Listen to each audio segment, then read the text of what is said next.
பெரம்பூர்ல வந்து அடிப்படை வசதிகளை வந்து இன்னும் செய்து தரல அப்படின்ற ஒரு குற்றச்சாட்டுகளும் முன்வைக்கிறாங்க. விஜய் அவருடைய அலுவலகத்திலும் சுற்றி வந்து இப்போ மக்கள் வந்து போராட்டம் நடத்திட்டு இருக்காங்க. இப்போ தன் தொகுதியவே சிறப்பாக வைத்துக் கொள்ள முடியாதவர் இந்த மாநிலத்தினுடைய பிரச்சனைகளை எப்படி தீர்ப்பார்?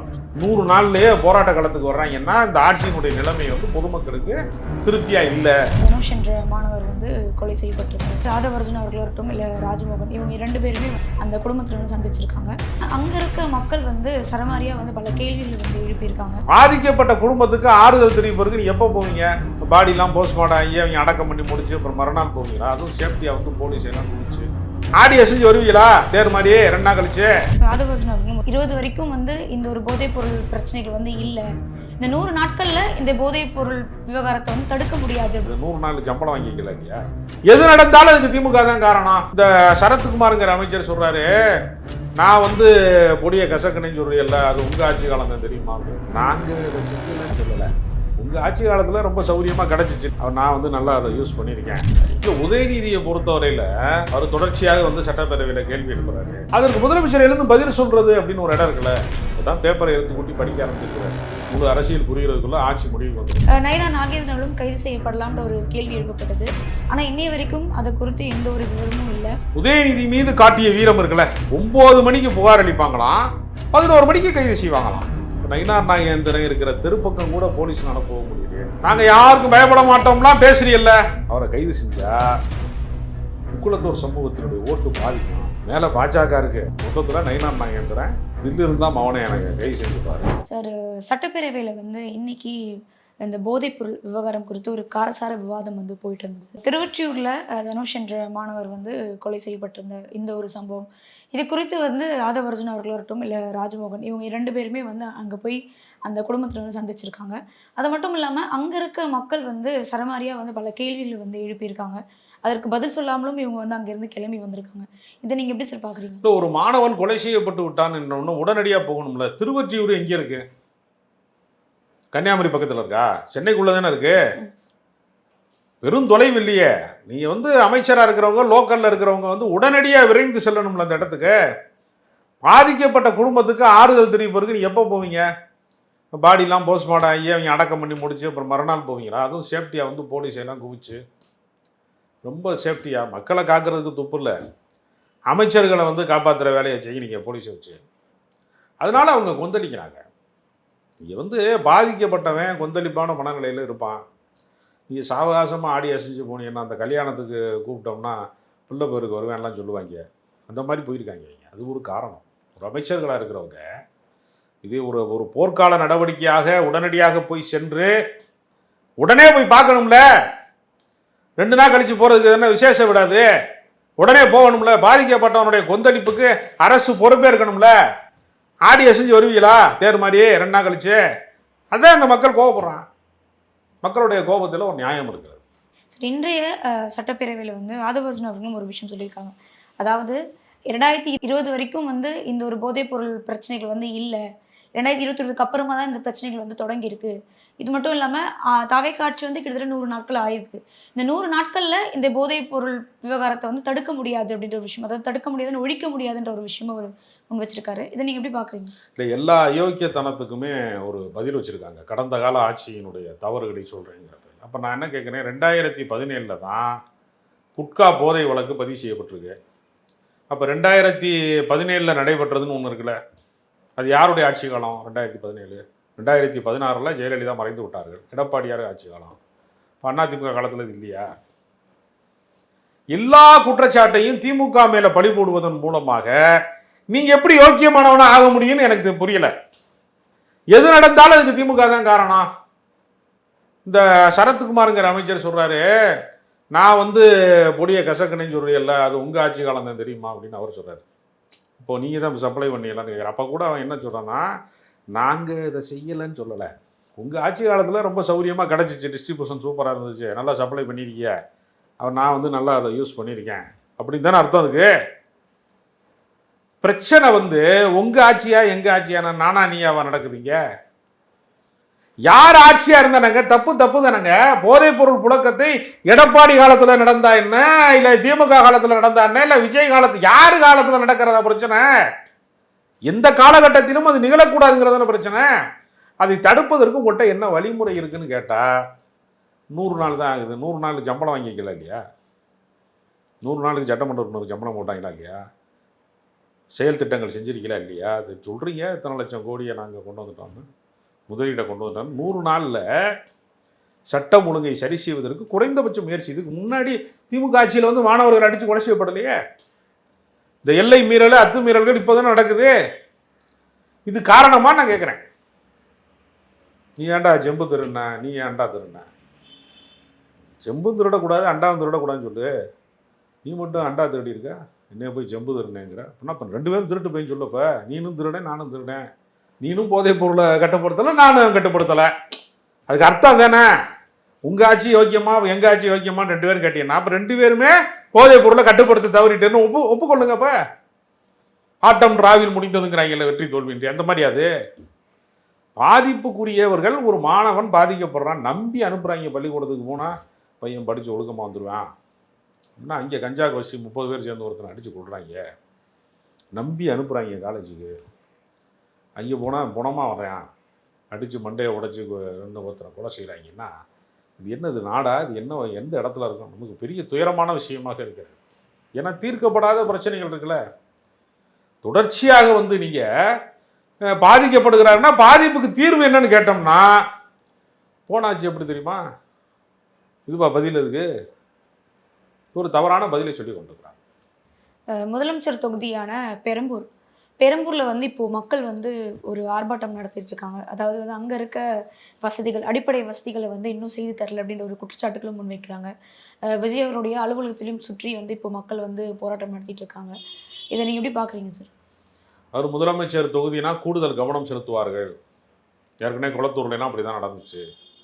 அது மாதிரி வந்து தங்களுடைய தொகுதியின் மீது ஒரு கூடுதல் கவனம் செலுத்தி மக்கள் பிரச்சனைகளை வந்து அதுக்குன்னு ஆட்களை நியமித்து இங்கே ரோடு சரியாக இருக்கா, அங்கே வந்து அடிப்படை பிரச்சனைகள் வந்து தீர்க்கப்படுகிறதான்னு ஒரு கவனம் செலுத்தணும்.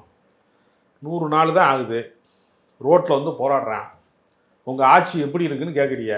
இந்த ஆட்சி எப்படி இருக்குது அப்படின்னா 100 நாள்லேயே போராட்ட காலத்துக்கு வர்றாங்கன்னா இந்த ஆட்சியினுடைய நிலைமை வந்து பொதுமக்களுக்கு திருப்தியாக இல்லை அப்படிங்கிறதான். இப்போ தன் தொகுதியவே சிறப்பாக வைத்துக்கொள்ள முடியாதவர் இந்த மாநிலத்தினுடைய பிரச்சனைகளை எப்படி தீர்ப்பார்? ஒரு சட்டமன்ற உறுப்பினராக கூட அவரால் வந்து ஒரு பிரச்சனைகளை சரி செய்ய முடியாது, அவர் தொகுதிக்கு உட்பட்டு கூட அவரால் செய்ய முடியாது என்றால் இவ்வளவு அதிகாரத்தை குவித்து வைத்திருக்கக்கூடிய விஜய் அவர்கள் இந்த மாநிலத்தின் ஒட்டுமொத்த பிரச்சனையை எப்படி தீர்ப்பார் என்கிற கேள்வி நமக்கு வருகிறது. சார், சமீபத்தில் வந்து நயினார் நாகேந்திரன் அவர்கள் வந்து ஒரு சர்ச்சைக்கு உள்ளாகியிருந்தார். அதாவது சட்டசபையில் அப்பாவை காணோம் அப்படின்னா வீட்டுக்கு போய் அம்மாவை கிட்ட கேட்டதானே அப்பா யாருன்றது தெரியும்ன்ற அந்த ஒரு ஸ்டேட்மெண்ட். இந்த ஸ்டேட்மெண்ட்டுக்கு அப்புறமா நயினார் நாகேந்திரன் அவர்கள் கைது செய்யப்படலாம்ன்ற பல செய்திகளும் வந்து போயிட்டு இருந்தது. ஏன்னா உதயநிதி அவர்கள் வந்து சொன்ன விமர்சனத்துக்கு அடுத்த நாளே வந்து அவருக்கு கைது நடந்த சம்பவத்தில் நயினார் நாகேந்திரன் அவர்களும் கைது செய்யப்படலாம்ன்ற ஒரு கேள்வி எழுப்பப்பட்டது. ஆனால் இன்னைய வரைக்கும் அது குறித்து எந்த ஒரு விவரமும் இல்லை, கைது நடவடிக்கை இல்லை. அதாவது மற்ற அமைச்சர்கள் வந்து அதுக்கு பெருசாக கண்டனமும் தெரிவிக்கலை.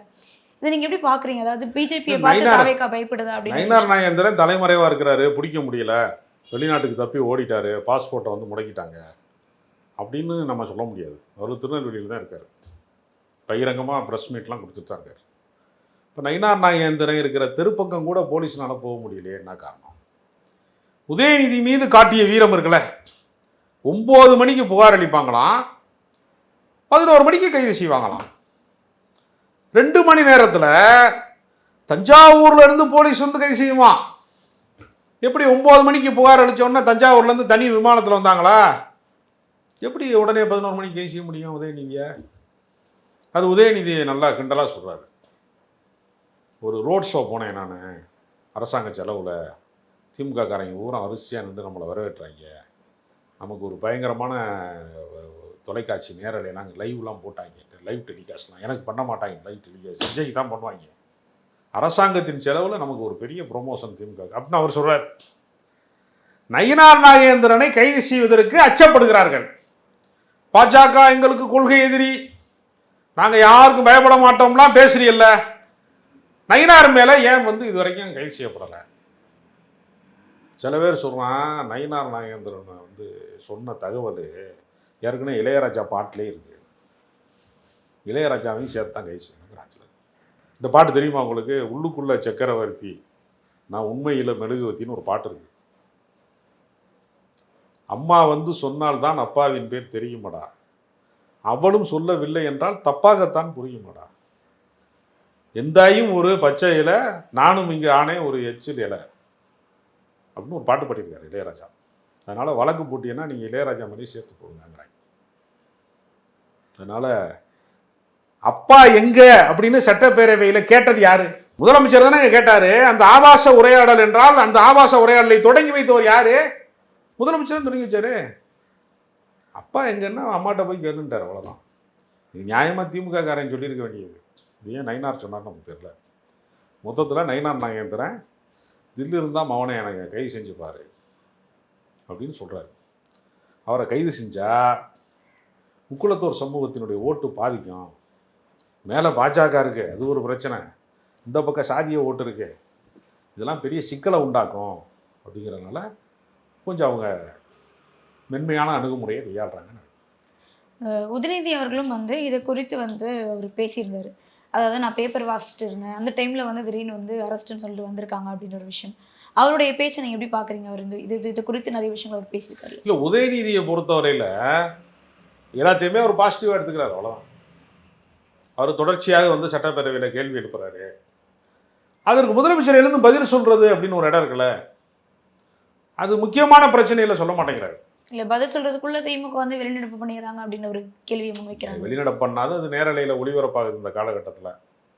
அது சொல்லலாம், அதற்கான கட்டத்திற்கு அவர் இன்னும் வரல. இப்போ தான் பேப்பரை எடுத்து கூட்டி படிக்க ஆரம்பிச்சிருக்கிறாரு. முழு அரசியல் புரிகிறதுக்குள்ளே ஆட்சி முடிவுக்கு வந்துடும் நினைக்கிறேன். சரி, இப்போது அதாவது தொடர்ச்சியாக வந்து மதத்தை பற்றி பொதுவில் பேசி சர்ச்சைக்குள்ளாகிறாங்க தாவேகா. ஏன்னா வந்து சமீபத்தில் சட்டப்பேரவையில் வந்து மரியா வில்சன் அவர்கள் வந்து தமிழை விட என்னோட பைபிள் வந்து நல்ல விஷயத்த சொல்லி கொடுத்தது அப்படின்ற ஒரு விஷயம் வந்து அவர் முன் வச்சிருந்தாரு. சபாநாயகர் ஜேசிடி பிரபாகரன் அவர்கள் வந்து சொன்ன ஒரு விஷயம், அதாவது பெண்கள் வந்து கருக்கலைப்பு செய்கிறதுக்கு உரிமை இல்லை அப்படின்ற ஒரு விஷயம் அவர் சொல்லியிருக்காரு. இதற்கு சிபிஐ தரப்புலேருந்தும் வந்து கண்டனம் தெரிவிச்சிருக்காங்க. இதை நீங்கள் எப்படி பார்க்குறீங்க? அதாவது கடவுள் கோட்பாடு என்பது பழமையான கோட்பாடு. பைபிள் காலமும் வேற, நம்ம வாழ்ந்து கொண்டிருக்கிற காலம் வேற. திருக்குரான் உருவான காலம் வேற, நம்ம வாழ்ந்துட்டு இருக்க காலம் வேற. இப்போ அந்த காலகட்டத்தில் இப்போ பைபிளில் கிறிஸ்தவ முறைப்படி ஒரு ஏதாவது மனிதன் வந்து தேவன் இணைத்ததை மனிதன் பிரிக்காது இருப்பானாக அப்படின்னு சொல்ல டைலாக் இருக்குது. அப்போ இதெல்லாம் வந்து என்னென்னா டைவர்ஸ் பண்ணக்கூடாதுங்கிறதுக்கான கருத்தாகவும் இருக்குது. இது காதல் திரைப்படங்களில் கூட இதை வச்சுருக்காங்க இந்த மாதிரி டைலாக். ஆனால் உண்மை என்னென்னா டைவர்ஸ் பண்ணிப்பதற்கு உரிமை கிடையாது அப்படின்னு அந்த மன விளக்கு பெறுகிற உரிமையை அவங்க மறுக்கிறாங்க. அதே மாதிரி நீங்கள் பார்த்தீங்கன்னா கருக்கலைப்பு என்பது ஒரு பெரிய பாவம் அப்படின்னு சொல்கிறாங்க.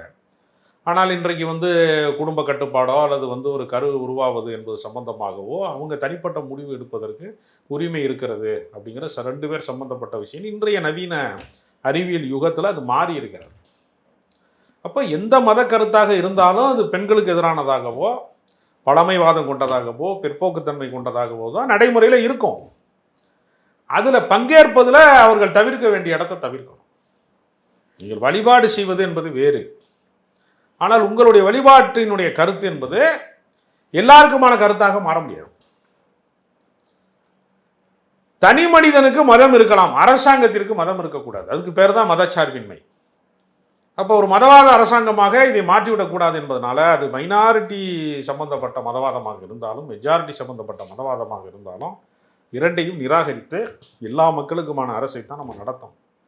அதை விட்டு ஏப்பா நீ வந்து தமிழில் பேச மாட்டேங்கிறேன்னு கேட்டால், நான் கிறிஸ்டியானிட்டி பார்ன் கிறிஸ்டின் நான் வந்து அப்படின்னு பேசுகிறதெல்லாம் வந்து சம்மந்தம் இல்லாத பேச்சு. அன்பின் மொழி அப்படிலாம் பேசுகிறாரு. இப்போ அன்பே சிவம்ங்கிறாங்க. அப்போ என்ன கத்தி எடுத்துகிட்டு போய் குத்துனா சொல்கிறாங்க.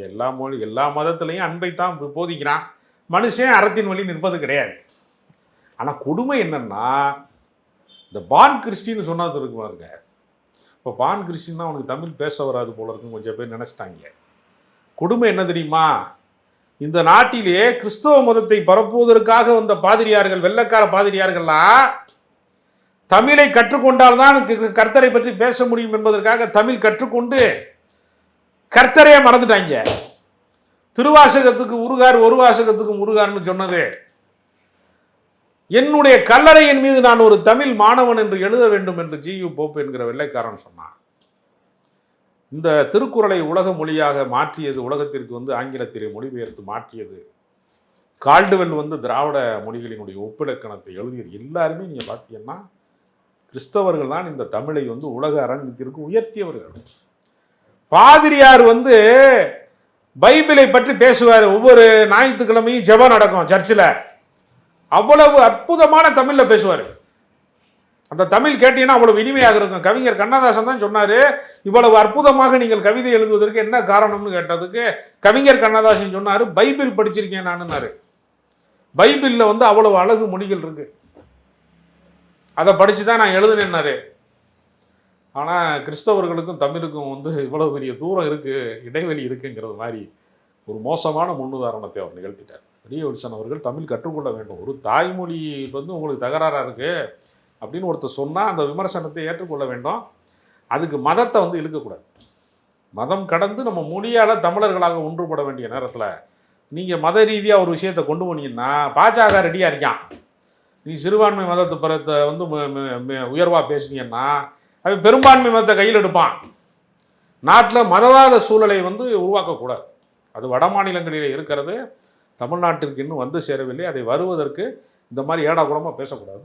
தவேகா ஆட்சி வந்து கிட்டத்தட்ட 100 நாட்கள் ஆகியிருக்கு. இந்த 100 நாட்களில் என்ன மாற்றங்கள் வந்து நீங்கள் பார்த்துருக்கீங்க? ஒரு மாற்றம் இல்லை, ஏமாற்றம் தான். வேற என்ன மாற்றம் இருக்கு? நீங்கள் கடந்த காலத்தில் வந்து திமுக ஆட்சி காலத்தில் முதலீட்டாளர்களை கொண்டு வந்ததில் உள்ள ப்ராசஸ் எல்லாம் இருக்குல்ல, வளர்ச்சிலாம் இருக்குல்ல, செயல்பாடுலாம் இருக்குல்ல, அதுக்கு நாங்கள் தான் காரணம்னு சொல்ல போகிறாங்க. நீங்கள் முதலீட்டாளர்கள் மாநாட்டுக்கு பத்திரிகையாளர்களை நீங்கள் அனுமதிக்கலைன்னா அது என்ன லட்சணத்தில் இருக்குன்னு நான் கேட்குறேன். என்ன ஏதாவது சாதித்து இருக்கிறீங்களான்னு நான் கேட்குறேன்.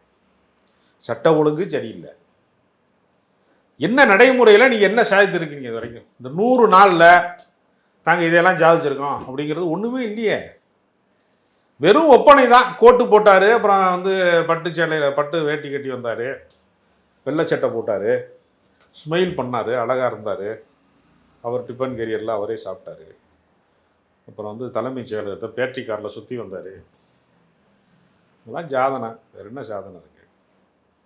வேறு இதுதான் சாதனை. எல்லா சினிமாக்காரங்களையும் செஞ்சுருக்கிறாரு தலைமைச் செயலகத்தில். அப்புறம் சினிமாவில் தன்னோட பணியாற்றிய கேமராமேனு, ப்ரொடியூசரு எல்லாருக்குமே பதவி கொடுத்துருக்காரு. அறநிலையத்துறையில் வந்து அறங்காவலர் பணிக்கு கல்பாத்தி அகோரம் ஃபேமிலியிலேருந்து அர்ச்சனா கல்பாத்தியை வந்து அறங்காவலராக போட்டுருன்னு சொல்கிறது இருக்குல்ல. ஏன் சினிமாவில் உங்க கூட வேலை செஞ்சால் அதுக்காக டச்சப் பாய்க்கு வந்து முக்கியமான பொறுப்பு கொடுப்பீங்களா? தமிழ்நாட்டின் டெல்லி சிறப்பு பிரதிநிதியே தமிழ்நாட்டுக்காரர் கிடையாது. அவருக்கு தமிழ்நாட்டில் ஓட்டும் கிடையாது, ரேஷன் கார்டு கிடையாது, ஆதார் கார்டு கிடையாது, ஒன்றுமே கிடையாது. கர்நாடகத்தை சேர்ந்தவர். அவரை தவறாக பேசாதீர்கள், நீங்கள் அவரை ஆந்திராவை சேர்ந்தவர் என்று தவறாக சொல்கிறீங்கிறான். இப்போ கர்நாடகங்கிறது வேறு மாநிலம் தானே, ஆந்திரா மட்டுமா வேறு மாநிலம்? பூரா ப்ரொடியூசர்ஸு, சினிமாக்காரன், மேக்கப் மேனு எல்லாத்துக்கும் அரசு பதவி கொடுக்குறாங்க. அவரை நல்ல அழகாக காமிச்ச ஒரு கேமராமேன் இருக்கார், மனோஜ் பரமஹம்சான்னு ஒரு கேமராமேன் இருக்கார். விண்ணை தாண்டி வருவாய மாதிரி நிறைய படங்கள் கேமராமேன். இவரை விஜயை வந்து மிக அழகாக காட்டியவர். அவர் தான் எம்ஜிஆர் ஃபிலிம் சிட்டிக்கு தலைவராக போட்டிருக்காங்க.